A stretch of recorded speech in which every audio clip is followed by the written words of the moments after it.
Hey, everyone, and welcome to Money Talks Wealth Beyond Numbers. I'm your host, Dr. Constance Craig-Mason, and I am so excited today for sure because I have my good girlfriend here, Cherelle, and she is the owner of Fintrom, and she's going to share a bit about that in a second. But we have a really great episode today, and I'm excited to dig into it because this is something that has been on my heart for many years.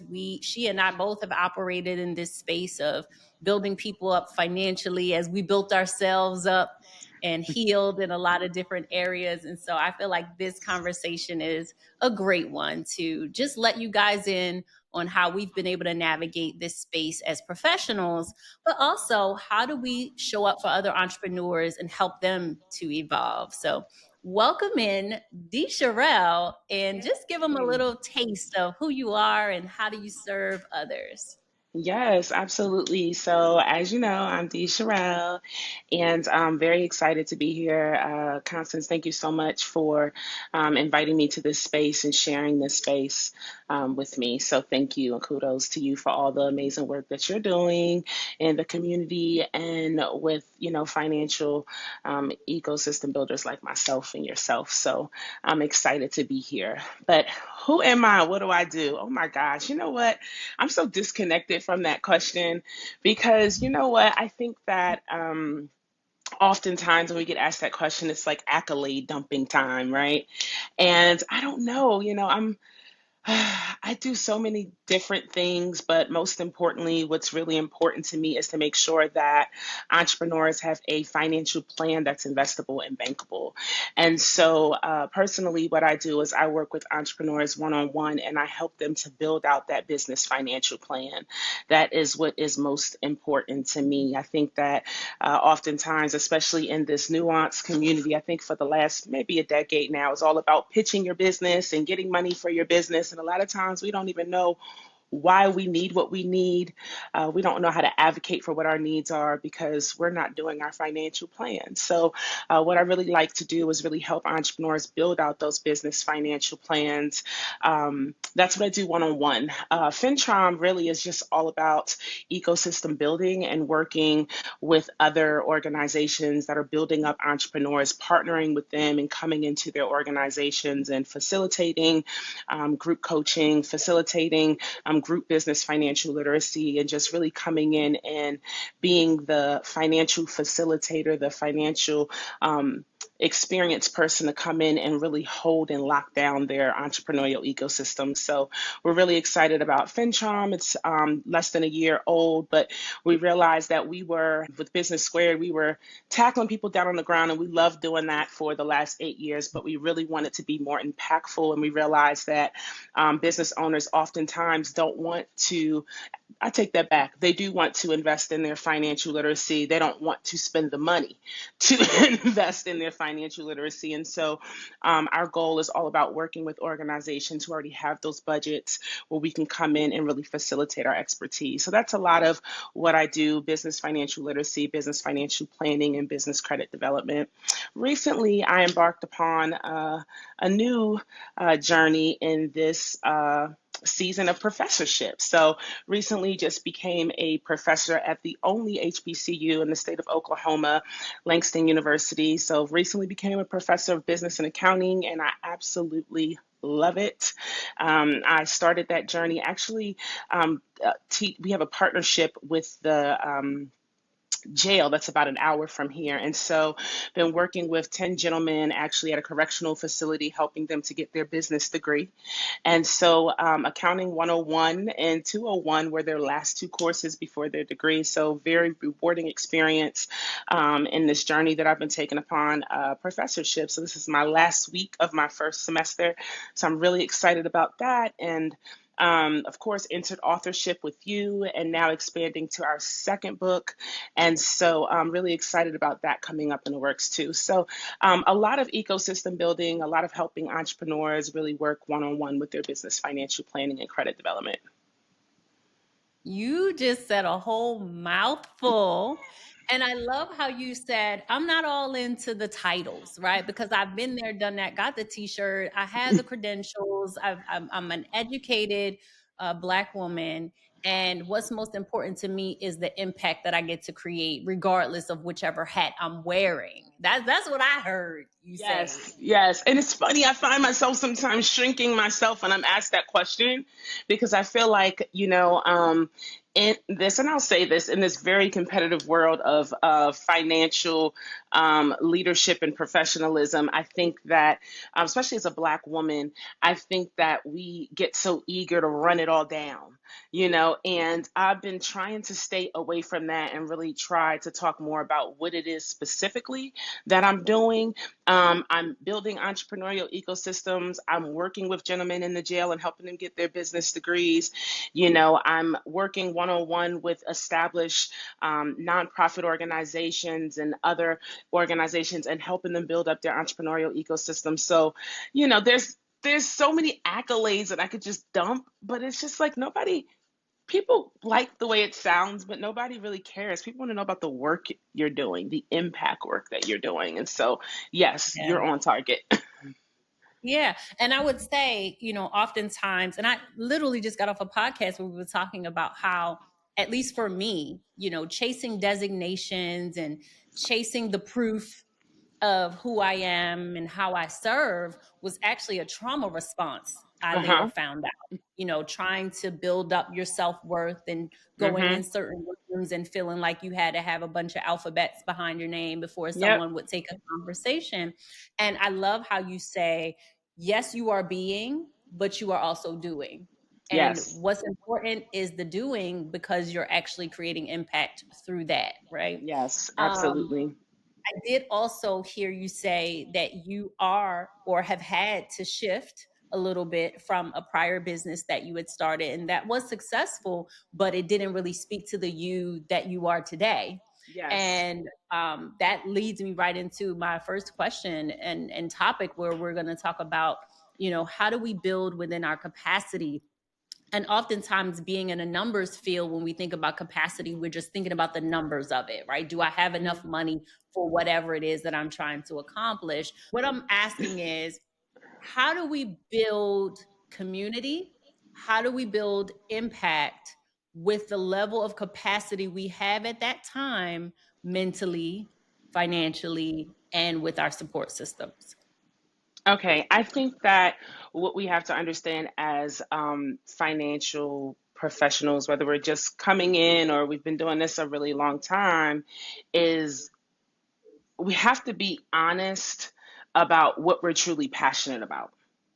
I think that's Mm, something that's really important because I find just in my observance of being in this space for quite some time and being in it from a corporate level, being in it as a 1099, being in it as an entrepreneur, right?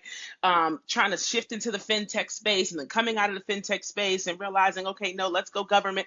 Like, going through all these different financial spaces, I think that we have to be real about what our true passion is, and then also we have to be real about the process to see the progress. So, what mm. I mean by that is when I started out in the financial industry, I started out as a part time bank teller. I actually started in 2006 in the Office of Financial Aid at Morgan State University, working on work study. That's when I first started in the financial industry. That transitioned into a part-time teller, I think like 3 years from there. And then that turned into bank leadership. And, that turned into, oh my God, these people in the bank need to learn and not just be sold solutions and products.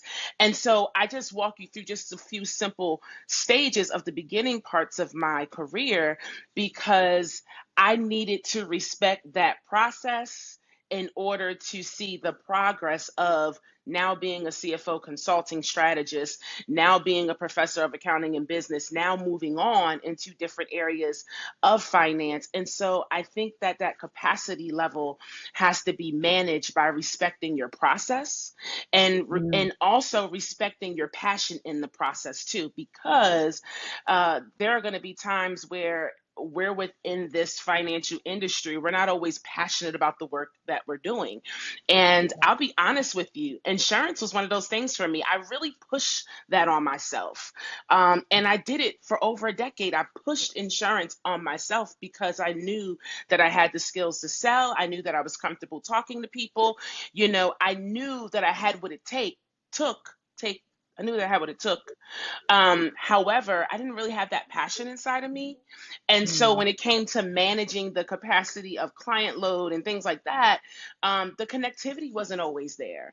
And so I think that when we think as financial professionals that are, building our capacity and trying to learn where do we kind of fit into, building up this financial community, I think we have to be real about, what is the process and where truly is the passion, because mm, that's going to help you really unlock how to apply and organize your capacity. Because when yeah, we're operating out of passion and when we're not respecting the process, we're all over the place. that's And right. we're we're in places where we're like, okay, how did I get here? This is not what I want to do. This doesn't feel good to me, right? And so then we Yeah. move away from impact, and now it's all about like, how can I get in the hustle? I don't mind the hustle, but the hustle in the bustle can be a little be a little Yeah. crazy, right? So I think, to answer your question, coming back to how do we manage capacity as financial professionals and building up our financial communities, we got to get real about our process, to really understand and see the progress and respect the progress. And then we also have to be real about what we're truly passionate about. Because I noticed that sometimes, as you said, we start chasing all these letters, right? And so sometimes we begin to chase things that we really don't want to do. We just want to be recognized and acknowledged. And, we want some investor somewhere to believe that we truly are who we are because of all these things that we did. And truly, you don't want to do that. And it's okay. Hmm. It's so many different lanes and areas of financial professionalism where we can really input the capacity that we do have and leverage it for our community at our best. However, we got to be real. We got to be Yes. real. So I think that's how we really measure that capacity, is just being real, understanding what our passion is, and then also, really sitting through the process and kind of sifting through what really truly sticks internally, and just what do I Mm, need to pass on to my sis? Here you go, sis. This is more yeah. you. Right. So yeah, And I would say that too, because I heard you say within what you just talked about that it is okay.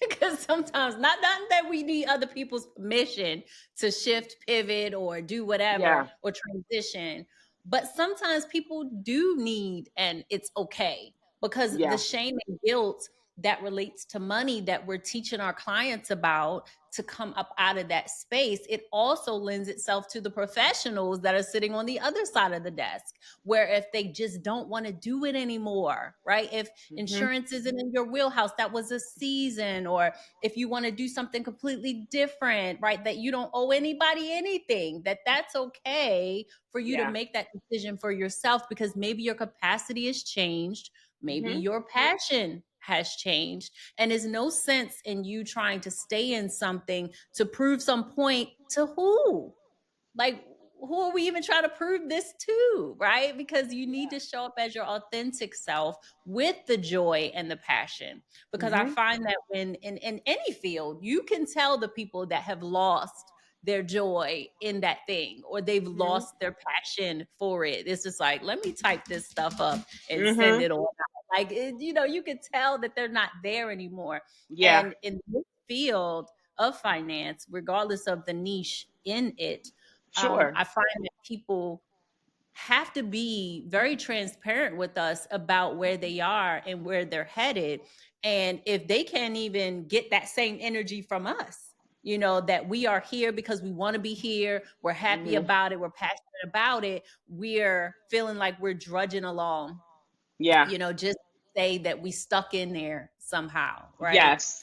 Um, and that kind of lends itself to our conversation about how does mental health play a role in what it is that we're experiencing with financial trauma. So what in your profession or even in your own life um, is the connection between experiencing financial trauma and mental health challenges that come along with that?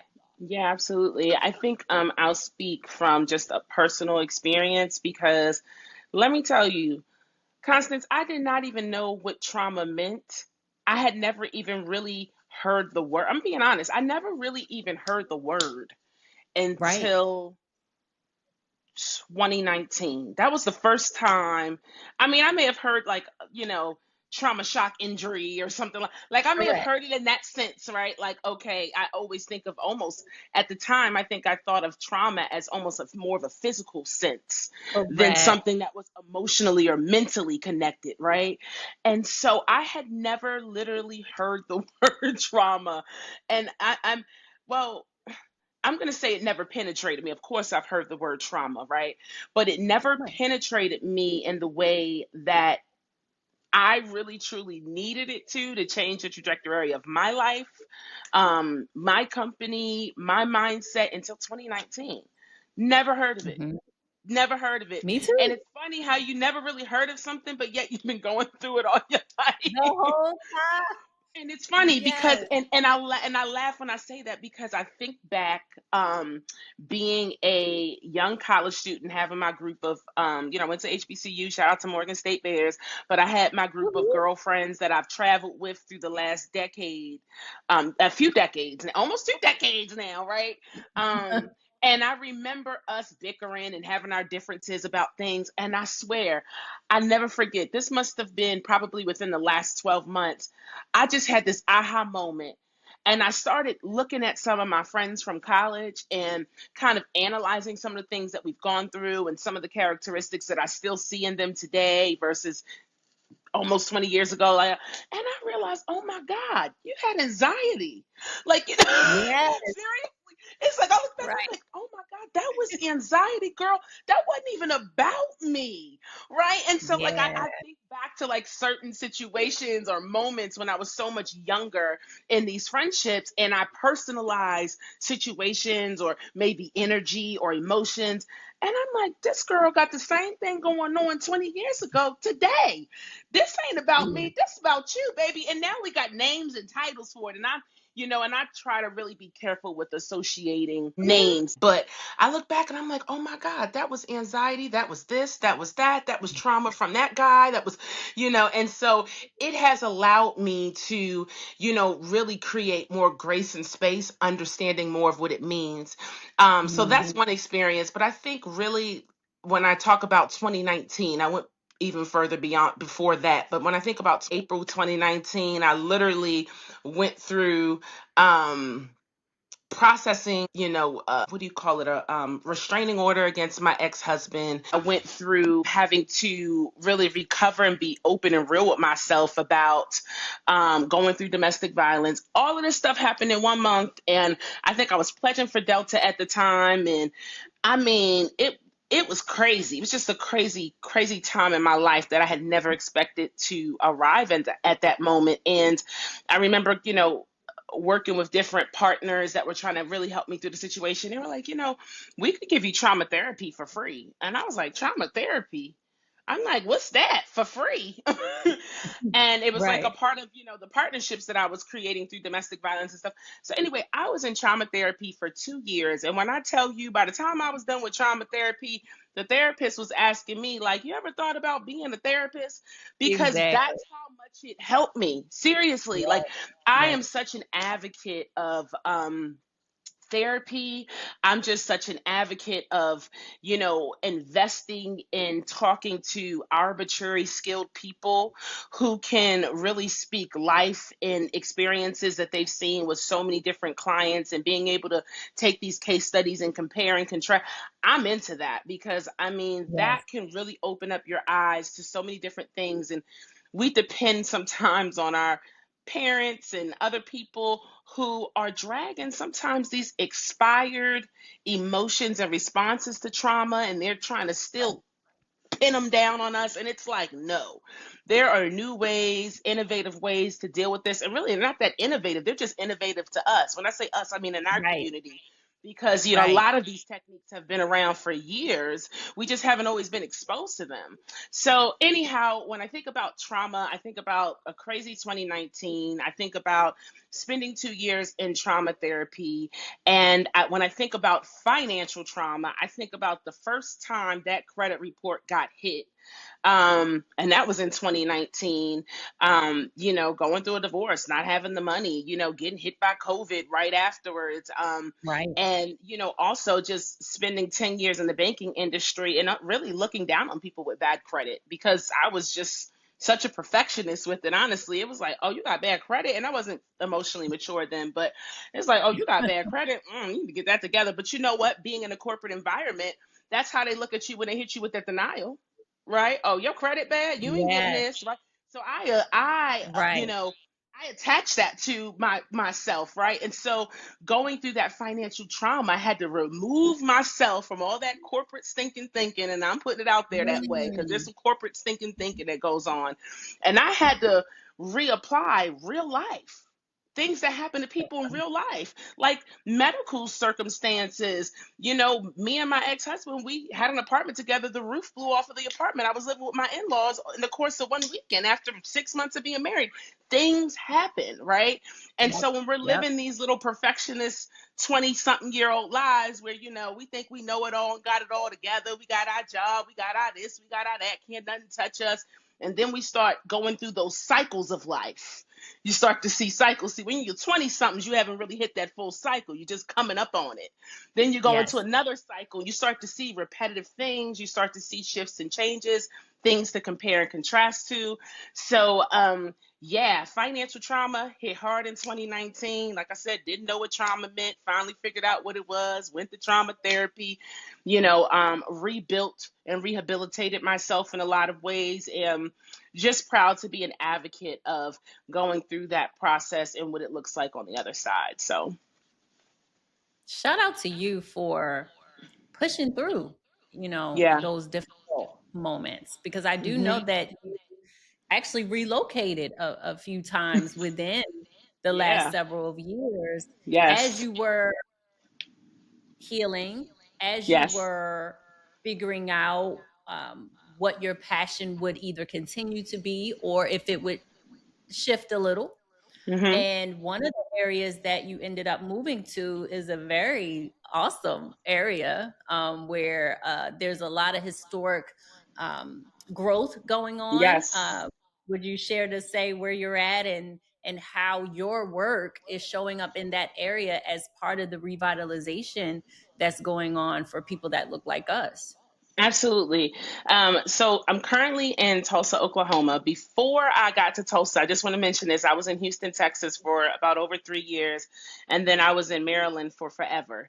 But speaking of financial trauma, I had literally hit a glass ceiling in Maryland where I felt like I had got married in Maryland, I had got divorced, I had did the degrees, I had bought the house, I had did all the American dream stuff, right? Got the dog, all of that.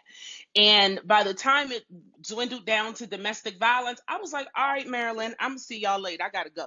Because Right. I done did everything I could do here, right? And Yes. so I moved to Houston, Texas, thinking all my problems were gonna go away. And then I got a chance to see financial trauma at a whole different angle, right? I got a chance to experience what survival mode looks like.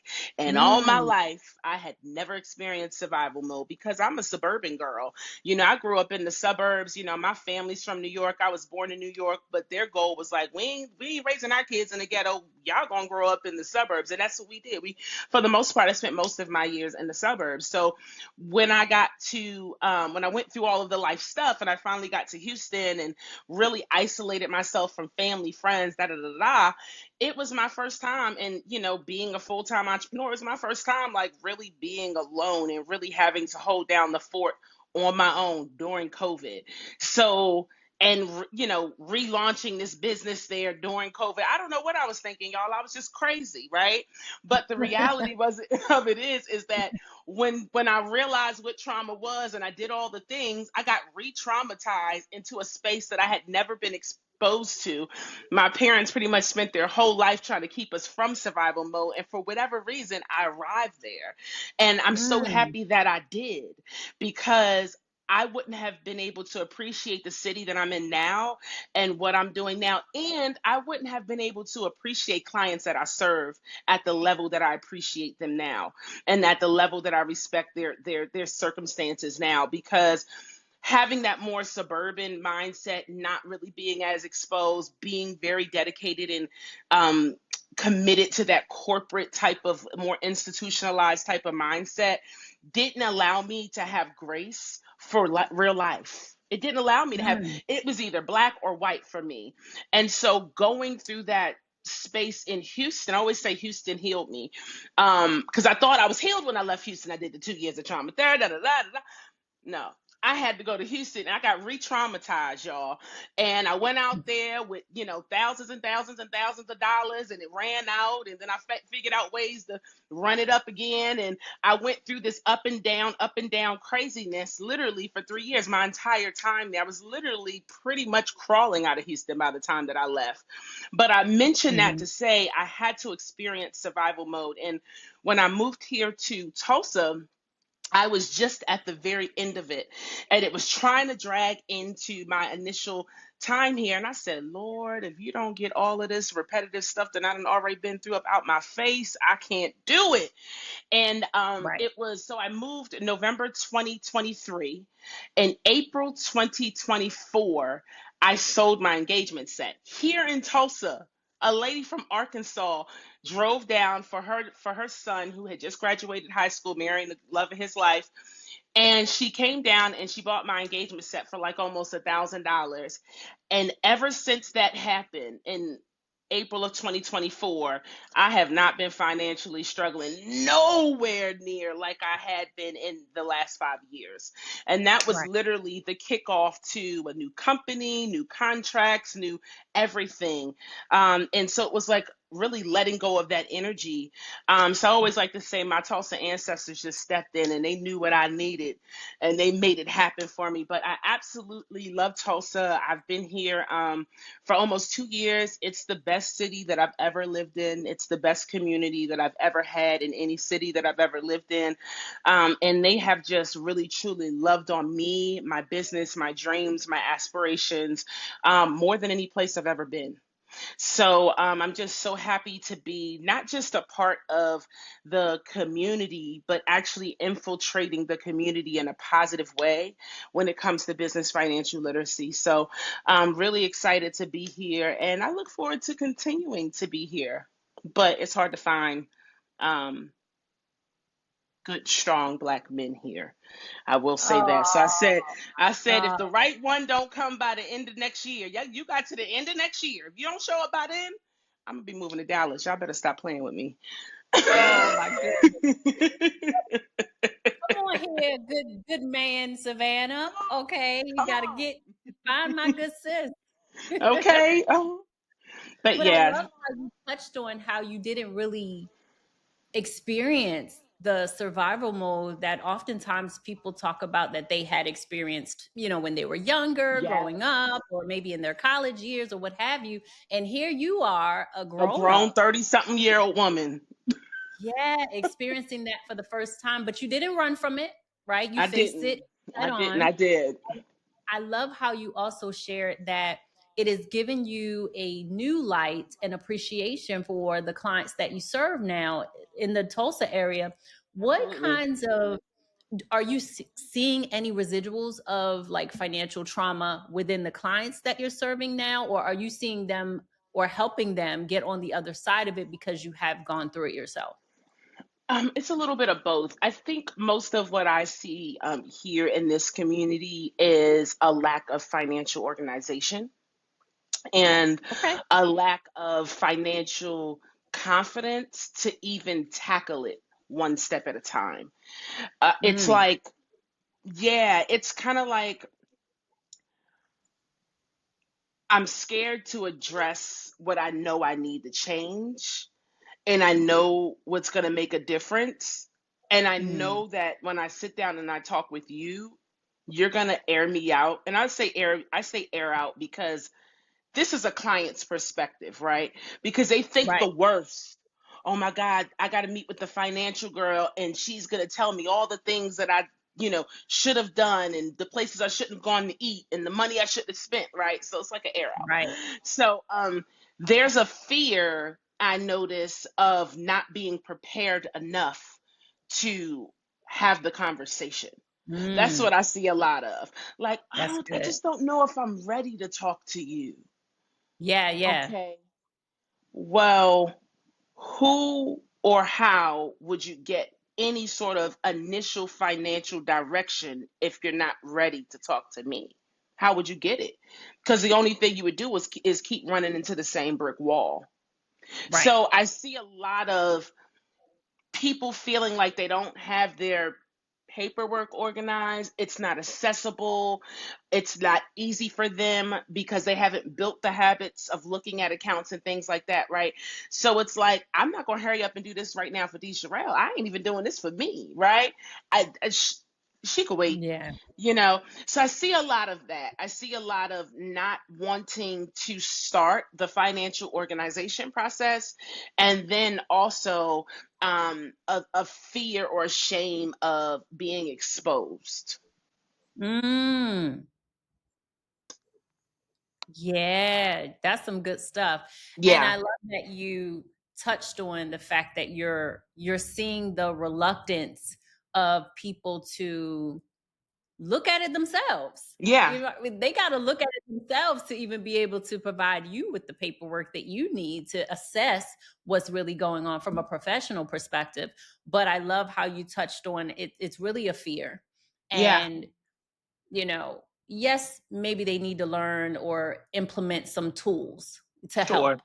Maybe they need a professional to break it all down.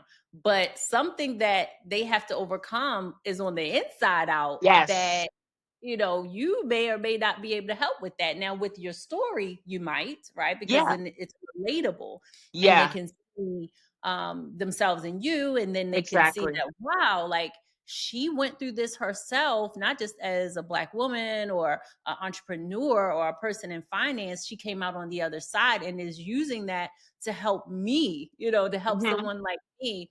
I can see that play out with each of your clients that come through. But you touched on the fact that they need some organization, which makes me Yeah. think about planning, right? We talk a Yes. lot about financial literacy a lot, but then we got to get beyond now what we understand. We've got to then do something about what we understand. So when I talk about the power of financial planning, how does that look for entrepreneurs? Like, what is the power of planning for entrepreneurs, and how do they go from being in such a place of survival mode to being able to be sustainable and then scale? So for me, how, and I know depending on what angle of finance you're in, this is different, right? Because of course, my Series 7 folks are like, you need to just jump in and invest, right? Right? And Right. so, my bankers are like, you need to just start an account, right? But for me, where I'm at with FinTron is we need to go back to go forward. That's Right. true. That's where I'm at. We need to go back to go forward. Why? Because you've buried what's behind you and you're trying to build on top of it, and you've never addressed it, and you haven't created a toolbox to put it in a place of certainty. Right. And Yeah. so for me, when I think about business financial planning, I think that you need to overcome your financial trauma by acknowledging it. I think that's one of the key things, right? Because I'll share this real quick tidbit. So, as I've done the 75 hard challenge at least 3 times, and I've done several other physical fitness challenges with that.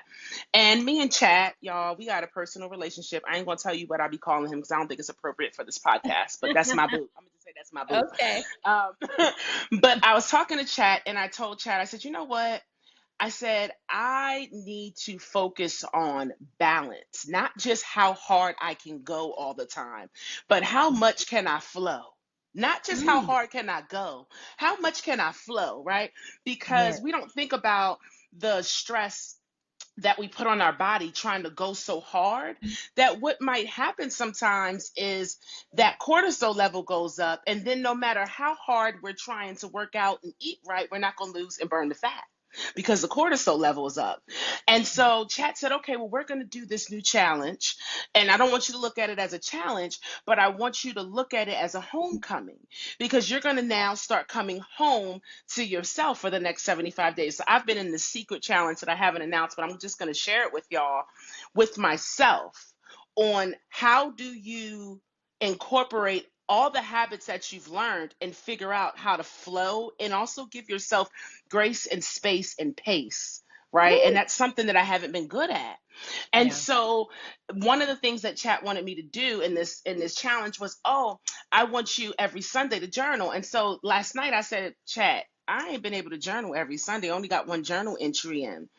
Mhm. And he spoke back to me. He said, why are you still trying to make this a race when that's not even what this is about? This is about grace. This I is almost about threw how. my shoe. I almost threw my shoe across the room. Listen, he had to get me together. He was like, you still keep trying to run this aggressive challenge. You asked me to help you with calming it down, and you still up here with it, right? And so we Wow. had this, but I brought that up because in order for me to learn how to flow instead of always being on go, I got to change how I'm thinking about, oh, I didn't do. Well, maybe you did something else instead of what you could have done. And maybe they all were like really on the same level, right? And so, how can we begin to rephrase, oh, I didn't do this part and I didn't do, well, you know what? I didn't, I missed that, but I gained this, Yes. right? And I needed that, Right. and when I took on that energy and realized I needed that, I gained this and got that, right? And Mhm. so as me and Chatter like kind of going back and forth, he's reframing my mind and reframing different ways to talk to myself, instead of being like 75 hard, oh, you didn't drink water today. And it's like, you know what? My body needed a break from water today. I've been Yes. drinking a gallon every day for the last 40 days. Today, my body needed a break from water. It was Mm. good. It was well hydrated. And my body told me that when it didn't drink it, right? So Yeah. sometimes it's a change in conversation, right? So when I think about the question you asked me, we have to change the conversation about how we go about our planning, right? And we have to really look at what are the habits that we've been building for so long that no longer serve us, that are Mhm. keeping us from changing the conversation about how to be better with our business financial planning. A lot of us think budget is a bad word. A lot of us do. All the Yeah. time. Oh, I got a budget. Oh, that means I'm broke, or that means I ain't got enough money, or that means that you are taking control of your finances so that you can do everything that you want to do in the time that you're supposed to do it. That's what that Right. means. That's right. But if we keep telling ourselves, oh, budget, oh my God, that restrains me, that's a constraint, that's exactly what it's going to be. So when I think Mhm. about financially planning, we have to start telling ourselves a different narrative. We have to start rewriting how we financially talk to ourselves and Mhm. converse with ourselves, right? About why we need to plan, and what kinds of things need to happen in the plan. It doesn't always need to be, this resistant type of thing. Mhm. No, I need a plan so I can be investable and bankable, not stressed out and I don't know where to start. Right. That's it. So I think it starts with, the power of financial planning really starts with addressing your financial trauma and undoing the stinking thinking that's associated with it, rewriting the financial conversation that we have with ourselves so that we can financially plan. That's what I Mm. believe. And I That's believe why it right with you. I do. I believe it right with you Because I've because been I building all am these there. plans with these entrepreneurs. They weren't always following. They didn't feel it deep in their heart, because why? They feel the trauma deep in their heart, right? They That's it. feel that, right? And they may not even know that they feel that. So Mhm. how do we bring that to the surface of realization and then break it down for rebuilding and rewriting that conversation? That's where I Mhm. think it starts. That's my ideology. Yeah, because it's there and it's loud. It is That loud. trauma is loud. Do you hear me? And you sit up there shuffling papers talking about, oh, this Excel sheet and this plan and this app. And they're just like, they are toned out. They are out of that conversation. Man. But when you address the elephant that's sitting right there, then one, they feel seen, they feel heard, they feel Yes. related to, and they see that you have gotten on the other side of it, meaning you are intentional about continuing to heal even for yourself. And because of it, now I know what the issue is. It's not the Hmm. budget. It's not that you're overspending. It's not that you haven't invested as an entrepreneur only when you were at the company that had the 401k. All of that's relevant, but it's not the most important thing. It's the Scarcity. simple. It's the It's symptom scarcity. of the Hmm. trauma that is the most important, right? Hmm. You've been very, very transparent this episode, as you always are. Always are. Yeah, I can't even say that's a new thing. But in our money talks moment that we have, it's just a time for you to share something that you may have previously thought was a loss that you now consider to be a lesson that pushed you forward. You kind of touched on a few instances in your life where you felt like, wow, this is what that meant. Could you just either reiterate that, or is there a new moment that you can share that really was an amazing lesson versus a loss that pushed you forward? Autumn losses push me forward That's because what I I'm let them. saying. I let them. I would say personal, but then I'm going to show how it's applicable to other Okay. areas. So I really feel like, being emotionally immature in my late 20s, and getting married too early, not knowing enough about myself, Mhm. not being familiar with what trauma is, what my, past was, and not, really being able to see healthy relationships in my life. I got into a marriage that was not equally yoked. And because, you know, I saw my parents get married to each other 3 times, I thought that, being a ride or die was very, I thought it was very important. It was a big priority at the top of my relationship list. And it's okay to definitely support and be a ride or die for your partner, but the right partner. Mhm. And I think that I was in a period in my life where I was holding on to having a relationship and just being able to fulfill dreams that I thought, were so necessary to happen in my life, that I did not want to let go of what was no longer serving me. And what they say, if you don't do it, God gonna do it for you. And Yeah. if you don't do what needs to be done, God is going to get it done. Okay. And so, that was such a huge loss for me. And I don't even know if losing the man was really the loss. The loss that I felt was that I was never going to experience this again. And I was never going to have an opportunity at this again. And so what I learned from that situation is that before we get into deep, committed circumstances in our lives, we need to go back and really do the interpersonal work and make Yeah. sure that we're truly, fully the people that we are as we're going into those commitments. And I Yeah. think it takes time to evolve sometimes into the strongest sense of self for certain commitments in your life. And so, as I've gone through that, worked through that, healed from that on the other side of that, I realized that any major commitment that I go through in my life, financial commitment, friendship commitment, recreational commitment, whatever it is, I need to think about, who am I in this season of my life? And am I really stepping into this, as, a fully wholesome individual? Because we're not always wholesome. Yeah. Sometimes we're broken. We have broken seasons, right? We have seasons where we're not fully 100% ourselves. And I Mhm. think that sometimes we have to stop and we have to assess ourselves, right? And nobody teaches us that.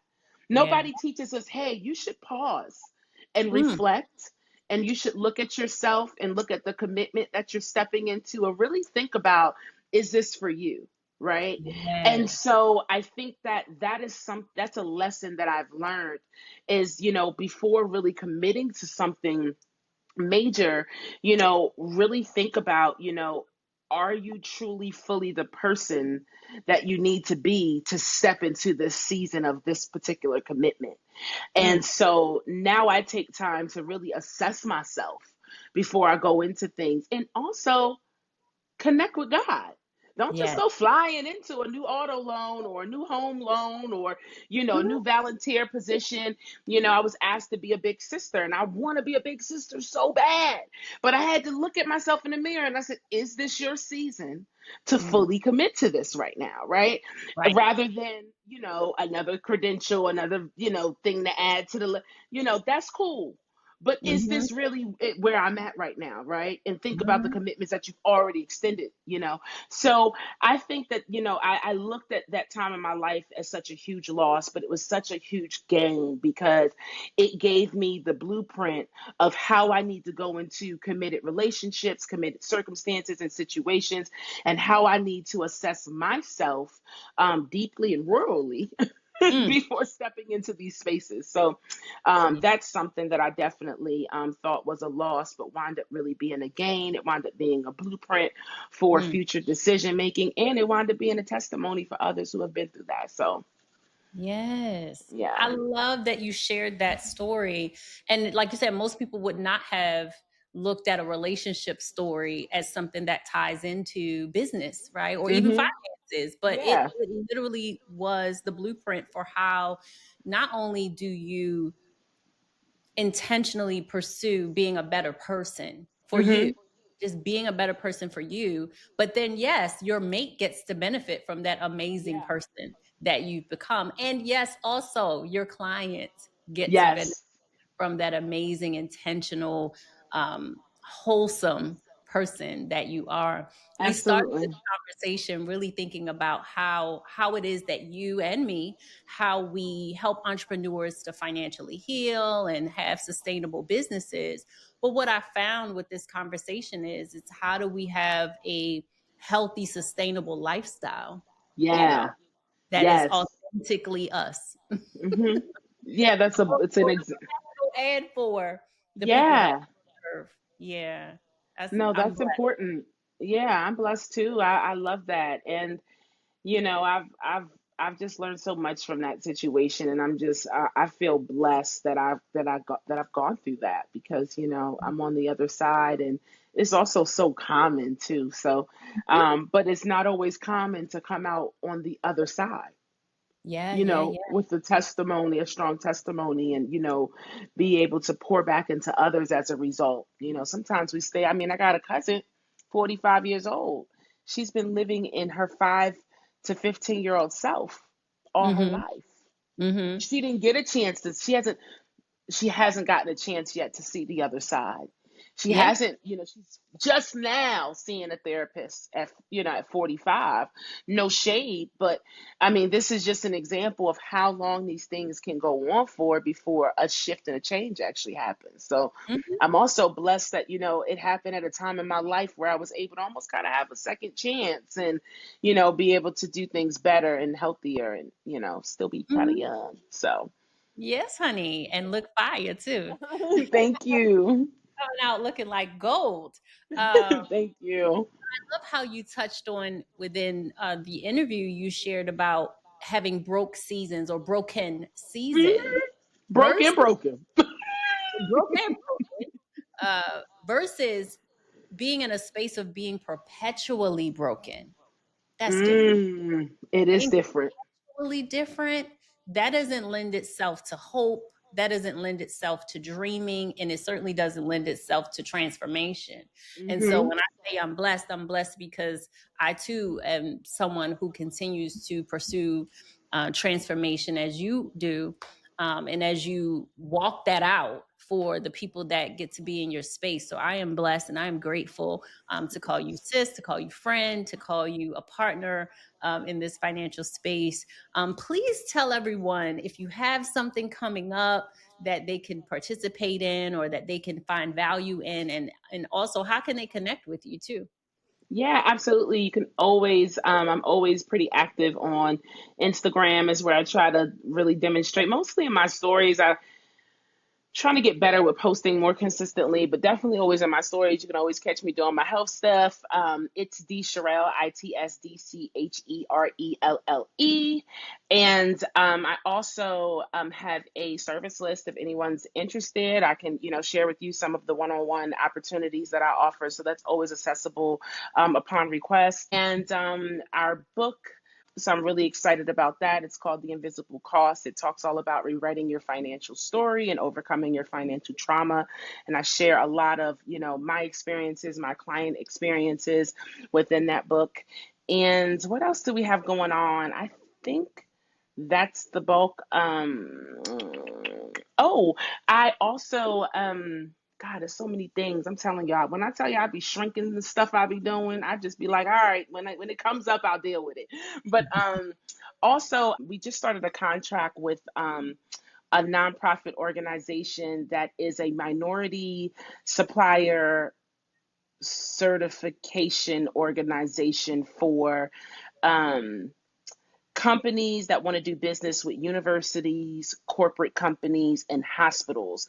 And so they put small businesses, minority businesses through a series of events so that they can become certified, and then they offer them a 16-week business development program as a just as a freebie for being certified through them. So I'll be facilitating 3 of those 16 weeks on behalf of our company Fintrom. So I'm really excited about that. I'll get a chance to work with companies that profit between $1 and $10 million, and I'll be able to really help them and financially educate them. So I'm excited about that. And then, any companies that anybody knows that, wants to be a part of a mastermind, we also have a contract with Maui Mastermind. And so I take on about 10 of their clients right now in various different industries: health, asbestos, construction, real estate, and so forth. And a really unique mastermind program that they have. So if any companies are interested in being a part of a mastermind program of companies that normally those companies are $500,000 upwards to $15 million profitable a year. So companies that fall in that space that need help with business coaching, I'm more than Mhm. happy to guide them in the right direction and get them plugged into that organization. So got a lot of different things going on. I probably can't think of everything, but so far, that's in a nutshell. What I could speak to, and I'm just excited to connect with y'all. You can always find me on LinkedIn, and yeah. Yeah. Yes. Any entrepreneurial ecosystems that are interested in having financial facilitation training and coaching support within their organizations, info@fintrom.com or fintrom.com. You can kind of check us out and get more information. Nice. Well, what a powerhouse are you? I want to say you were already a powerhouse in Maryland and in Texas, and now you in Oklahoma, just killing it out there. I'm so, so You. proud of you.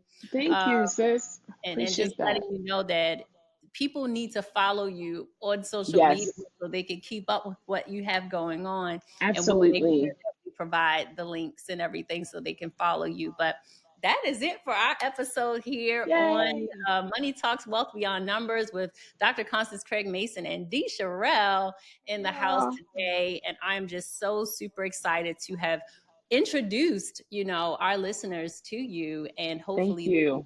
to follow you and glean from your wonderful wealth of knowledge in the financial entrepreneurship space. So thank you, D. Cherelle. Until Yes, next thank time, you. you all be safe and be well.